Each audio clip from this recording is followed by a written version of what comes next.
over the last few years, I've become obsessed with water treatment and water chemistry in my home brewing. I've read books, I've read blogs, I've even made videos about it for this channel, and I've spent hours tweaking water profiles for the beer that I've been making. But every now and again you have to stop and ask yourself, am I actually making better beer as a result? Or have I just convinced myself that I am?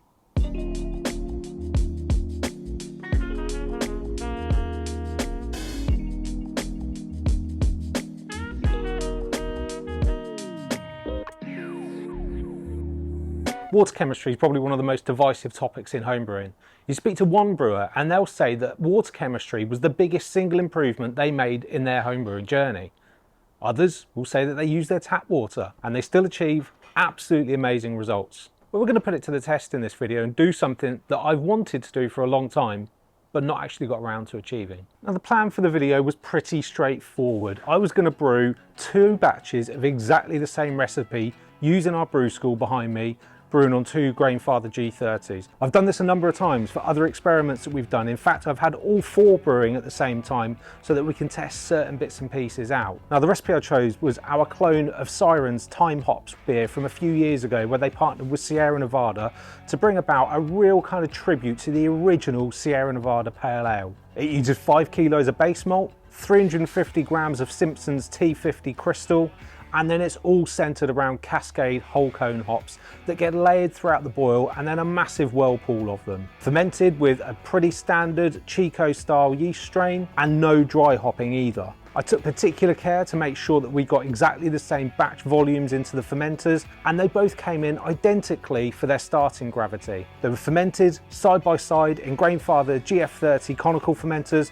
hooked up to the same glycol chiller, held at the same temperatures all the way throughout fermentation. The only difference here was that one was using our tap water straight out of the taps here at Malt Miller HQ, and the other was using RO water that I went and purchased from Spotless Water.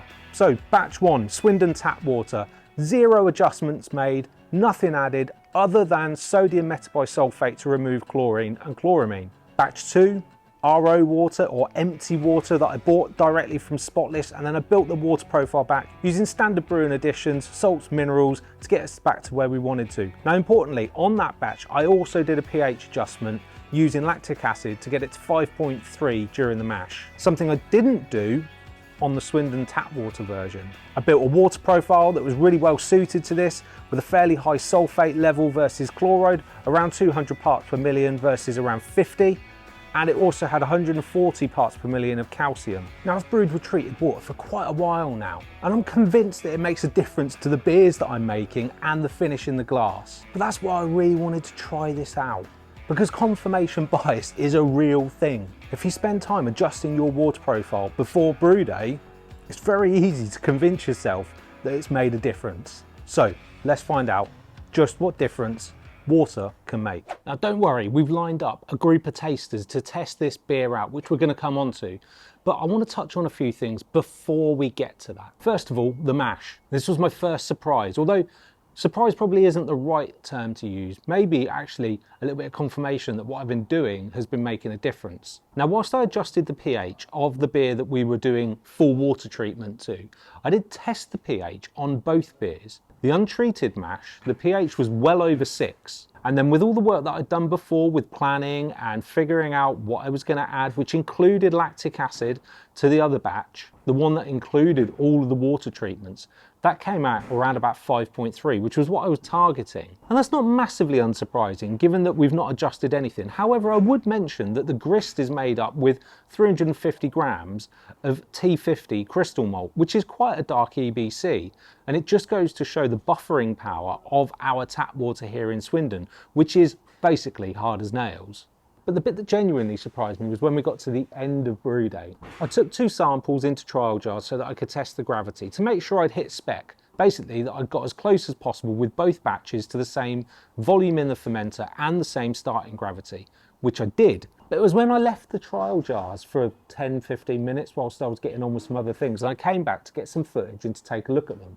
The trial jar that had the untreated water in was not clear, not bright at all.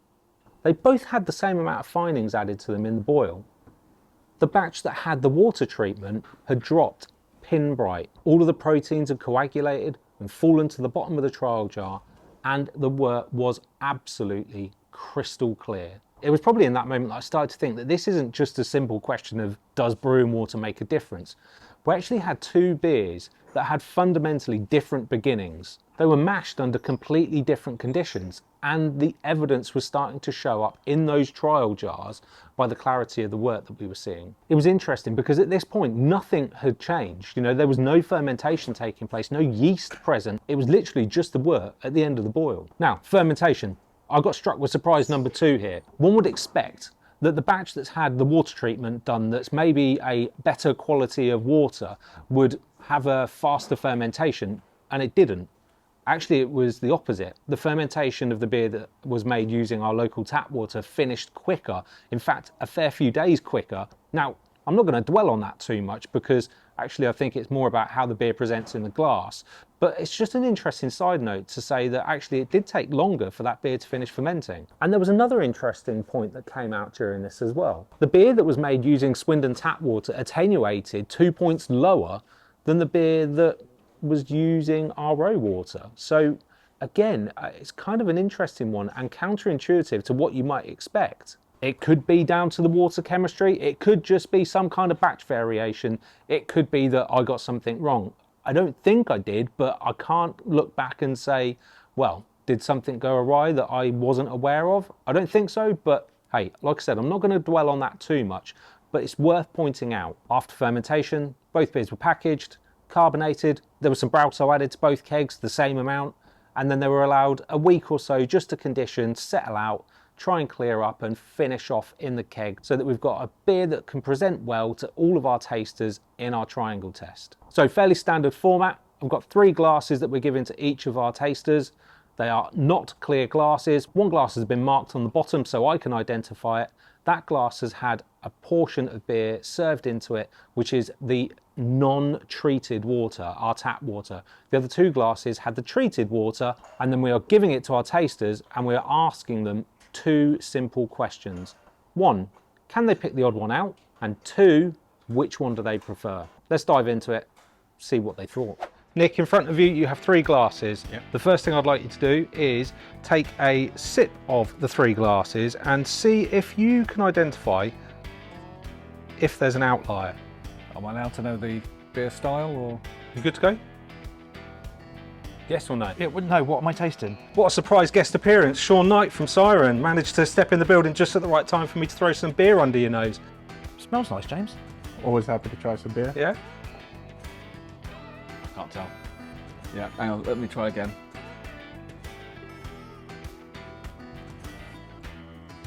Yes, I think there is a difference.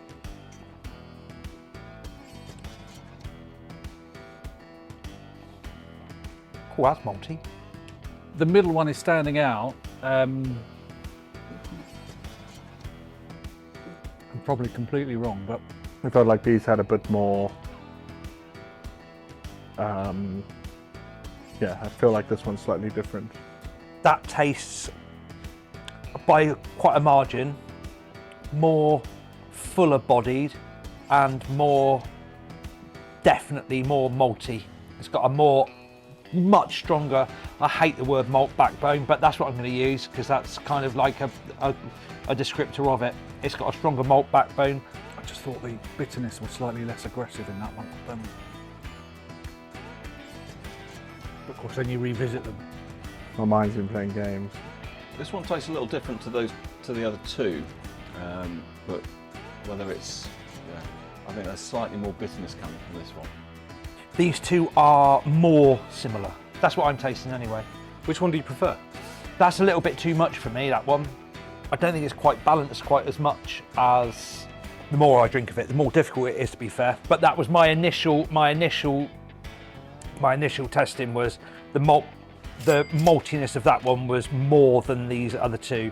It's weird that yeah. That one is definitely different. See, that's quite a harsh bitterness in that one. I would definitely say the mouthfeel on this one is slightly softer and rounder. So if you had to put your name to it, you'd say the one on your left is different. Yeah, very slightly. I thought there was a slight mouthfeel difference. Okay, interesting. You know which is which. I know which is which. You've correctly identified which one is different. So the outlier is the beer on your right. Okay. I think like from tasting through this way, I got myself to think what is different, and yeah. Which would you go back for? I'd go back for this one. I think I'd have to have crackers and water, and just lunch would be nice, to be fair. Now, final question. If I had to push you for a favourite, which would it be? Can I go back through them? No, Of course you can. Yeah. I would have gone for the middle one. As I say, the bitterness on that I thought was quite aggressive, quite harsh. This was a much sort of rounder, less aggressive, just nicer on the palate. I think this one that I thought was different was my favourite initially, and I'll stick with that. I would say, due to the more sort of bitterness, I would say that would be the tap water. Well done. Well, look, thanks, Sean. Thanks for helping me out. Oh, by the way, it's your recipe. Really? Yeah. What happened there then? I mean, first of all, I got 2 glasses of beer. This is the one with no water treatment. Take a look at that. Looks absolutely delicious, doesn't it? And then this one over here, which looks identical, is the one with the water treatment. I'll be honest, I came into this kind of hoping that there would be a difference, partly to prove myself right and vindicate my kind of own theories or thoughts about water treatment. If the answer had come out that nobody could really tell the difference, then I'd probably end up having to question myself quite heavily about the effort that I'm putting into water treatment. But that's not what happened. Now, I know we only had 4 people do this taste test, so we can't really say that it was a really valid and thoroughly scientific triangle test, but it did give us some things to look for and also some results that we could lean into. Firstly, 3 of the 4 were able to really simply and quickly identify which beer was the odd one out. Sean actually picked one of the 2 glasses that contained the beer that had had water treatment as the odd one out, which is really interesting because he didn't think it was the same as the other 2. And just goes to show that actually this was a fairly good test, because we don't want results to be completely consistent. It makes me believe that people were genuinely making decisions based on what they were drinking, rather than how it looked, rather than anything else other than the beer that they were presented with. I actually think that gives the results just that little bit more credibility. The really interesting part for me wasn't actually kind of the results, so to say, but it was the descriptions that everybody gave about the beer, which was consistent. Everybody said that the beer that had had the water treatment came across as rounder, smoother, a little bit more easygoing. Now, the beer that was made using the tap water only, well, this one, everybody said, came across as really quite assertive with its bitterness. And most interestingly, everybody we asked picked out the beer that was made with RO water as their favourite, the one that they would want to go back to time and time again because it was more rounded, smoother, a little bit more easy drinking. And I have to say, I think I agree. Now, does this prove that making beer with RO water is a better way to make beer? No, I don't think it does. There's so many other factors that play into that. One of the biggest ones is going to be what your water at home is actually like, because that varies so much around the country. You might be really fortunate enough to have tap water that's completely empty or really, really low mineral content, so you can brew any beer style you want and then kind of build the water profile you want based on the beer that you're trying to make. Now, for us here in Swindon, our tap water is hard as nails. The bicarbonate levels are really, really high, and I think that's partly what plays into the perceived bitterness that comes through on this beer. This was just one recipe, one beer, one variable we changed, and it did show up some differences, but we can't say for certain whether that's going to kind of apply across every single beer that we're going to make using RO water. I think the most important thing though is to know what you're starting with. So if you are brewing with tap water, getting a water report, like the advanced water report that we sell, to tell you exactly where you're starting and what you need to do to brew particular beer styles. What I can confidently say about this experiment though was that actually changing that variable with our tap water versus RO water did make a perceivable difference to the beer in the glass. And when I look back to actually brew day, There were things there that really pointed that this was going to be the case as we moved down the line. That untreated mash that sat with a pH of well over 6 versus the RO one that we adjusted down to 5.3, that's going to make a difference. That whole thing around the water that was treated, which had higher calcium levels, which absolutely made a difference to the way the wort was clearing out in the trial jar, I think that's a big thing. And yeah, finally, the beers tasted notably different. When you put all of those things together, it's really hard to then dismiss water as something that is not as important as the other ingredients that you're including in your recipes.